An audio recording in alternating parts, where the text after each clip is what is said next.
咁我而家咧就同大家講下減肥三部曲。咁啊，點樣喺唔抑制我哋嘅食慾之下，每一餐都食得飽嘅同時間，亦都可以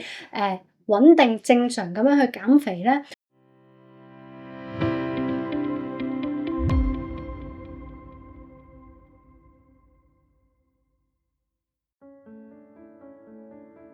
咁第一個咧就係要修復翻我哋身體嘅代謝啦，咁所以咧每一餐都係要以呢個嘅多菜多肉、少粥粉麵飯嘅飲食嘅習慣，無論係早午晚三餐，甚至乎宵夜，都係用呢一個嘅方法去行。咁啊，第二個咧就係可以用一個我哋叫輕斷食嘅方法啦，例如可能係一啲叫168啦，16個鐘頭唔食嘢，而另外8個鐘頭去食嘢啦。咁啊，但係咧我自己就唔係好建議咧少食多餐。因為咧少食多餐咧，因為變咗咧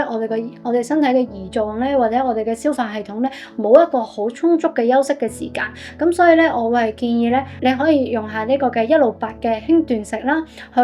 你真係覺得肚餓啦，咁你先至食，同埋每一餐咧可以食大概70%飽左右啦，即係唔好飽到哇頂住個肚啊，頂住個胃啊咁樣嗰啲嘅感覺啦，同埋盡量咧就係食嘢之前飲水，唔好喺食嘢嘅中途或者食嘢之後即刻飲好大杯嘅飲品或者係即係啲湯水㗎嘛，因為呢個咧有機會咧會影響到我哋嘅消化嘅功能，令到咧我哋有機會咧會出現一個嘅消化不良嘅現象啦，又或者胃酸倒流嘅情況嘅。咁啊，另外咧就係必須要有充足嘅睡眠啦，同埋有適量嘅運動啦。充足嘅睡眠就係每日起碼都要瞓到8個鐘頭啦。咁啊，適量嘅運動嘅話咧，就要睇返你自己啦。如果你平時係有做開運動嘅話，咁就繼續做你嘅運動啦。咁如果平時係冇做開運動嘅話，可以適量餐後行15至30分鐘嘅，即係散下步啊，喐動下，又或者係平時可以喺屋企做下一啲拉筋嘅動作，又或者買2樽水返嚟可以做下一啲舉重嘅動作都可以嘅。